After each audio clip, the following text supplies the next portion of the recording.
This is lecture 15D. I just want to finish up talking about sub-Saharan Africa. There's one other area where there was significant changes because of trade. Now I talked about sub-Saharan Africa, which is West Africa. For the most part, we're talking about Western Africa on the southern edge of the Sahara Desert on the western end of it, towards the Atlantic. There was also a lot of trade expansion in East Africa.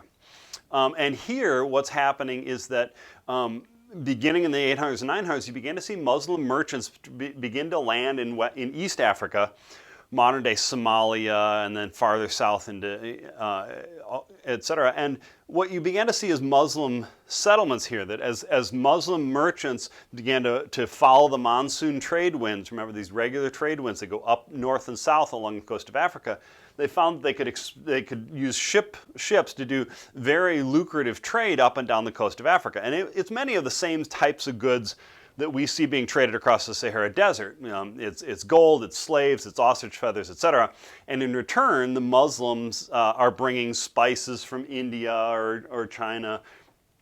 They're bringing, all sorts of all the other trade goods from China or India, textiles and porcelain and all that sort of thing. And so you start to see these Muslim settlements appear where Muslim merchants would move to Africa and settle down, and then they would set up communities of Muslims. And this began to spread farther and farther down the coast of Africa. And now, I want to point out, it's Muslims, but it's both Arab Muslims and Persian Muslims. Persian merchants coming out of the Persian Gulf and sailing down the coast of Africa, or Arab merchants coming out of the Arabian Peninsula or out of Egypt and coming down the Red Sea, or even coming out of Syria and then down the Persian Gulf. So there's both Arab and Persian Muslim merchants establishing these communities, and they're interacting with the indigenous Bantu cultures. And what emerges from this is an interesting new culture. It's a Swahili culture. The language is Swahili, and Swahili is essentially a mixture of several Bantu languages with Arabic and Persian. So there's Persian words in there, there's Arabic words in there, there's Bantu. I believe the basic grammar is Bantu, but don't quote me on that. And so you get this new language that emerges from this trade culture. And Swahili also develops a whole different culture because it has elements of Arabic culture and elements of Persian culture and elements of various Bantu cultures from Africa. And this Swahili culture stretches down the entire east coast of Africa as far, the Muslim merchants are getting as far as Kilwa, which I believe is in modern-day Mozambique. And so you see the emergence of, because these monsoon trade winds, East Africa gets integrated into this Indian Ocean trade network.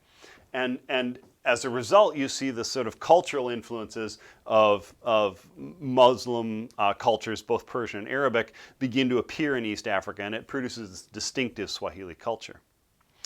Last thing I want to talk about is that sub-Saharan Africa saw the influx of two new religions, Christianity and Islam, as a result of trade.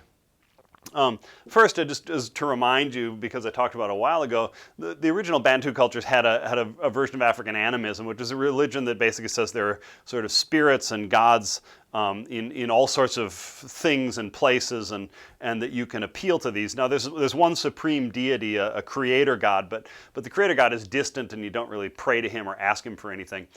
Instead, you would ask local deities, spirits, etc., or you would perhaps try to do rituals and what we would call magic to control these deities or spirits, drive them out if they're making you sick or what have you.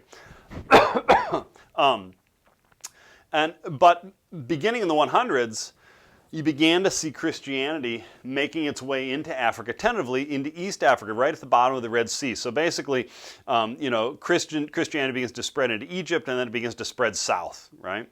And in particular, Ethiopia, Somalia, modern-day Eritrea, began to see Christian kingdoms. And in fact, even in the Bible, you hear references to the kingdom of Sheba and Cush, and these are in Africa.